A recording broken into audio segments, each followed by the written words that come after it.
বাঁধ ভেঙে প্রবল গতিতে ছুটছে পানি। হবিগঞ্জের খোয়াই নদীর বাঁধ ভেঙে হু হু করে ঢুকছে পানি। একই দশা সোনাই নদীর বাঁধেও। এতে সদর, নবীগঞ্জ ও মাধবপুর উপজেলার অন্তত 25টি গ্রাম প্লাবিত হয়েছে। 3 উপজেলায় আউশ ধান ও সবজির প্রায় 20 হেক্টর জমি পানিতে তলিয়ে গেছে। বাঁধ ভাঙাতে আমরা অনেক জমি নষ্ট হইতেছে। মানুষ চলাচল, গরু চলাচল, খুব অসহায় অবস্থা আমরা করে রয়েছি। এদিকে মৌলভীবাজারের মনু, ধোলাই ও কুশিয়ারা নদীর পানি বিপদসীমার উপর দিয়ে প্রবাহিত হচ্ছে। এতে প্লাবিত হয়েছে মৌলভীবাজার কমলগঞ্জ আঞ্চলিক সড়ক। পানির তোড়ে ভেসে গেছে কয়েকটি ঘর। সদর উপজেলার পশ্চিম শ্যামেরকোনা গ্রামে ঢলের পানিতে পড়ে 9 ও 7 বছর বয়সী 2 শিশুর মৃত্যু হয়েছে। ছোট ছেলে যে আছিল তে বুল লইয়া খেলাত আছিল আর পানির ধাক্কায় পড়ি গেছে।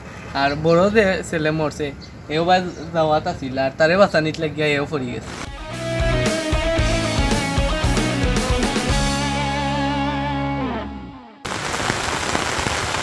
অন্যদিকে নেত্রকোনায় উপড়াখালী নদীর পানি বিপদসীমার উপর দিয়ে প্রবাহিত হচ্ছে।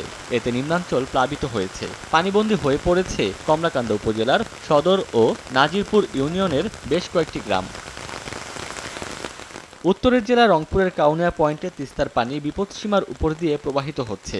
এতে কাউনিয়া, গঙ্গাচড়া ও পীরগাছা উপজেলার নদী তীরবর্তী অঞ্চলে দেখা দিয়েছে ভাঙন। হুমকির মুখে পড়েছে রাস্তাঘাট, বাড়িঘর। ভাঙন রোধে প্রয়োজনীয় ব্যবস্থা নেওয়ার গতানুগতিক আশ্বাস পানি উন্নয়ন বোর্ডের। ভাঙন প্রতিরোধে ফেলানো হয়েছে এবং ওখানে কার্যক্রম অব্যাহত রয়েছে।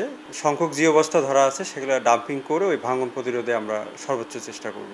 এদিকে থেমে থেমে ভারী ও মাঝারি বৃষ্টিপাতে লালমনিরহাটের চরাঞ্চলের প্রায় 200 বিঘা জমির বাদাম নষ্ট হয়ে গেছে।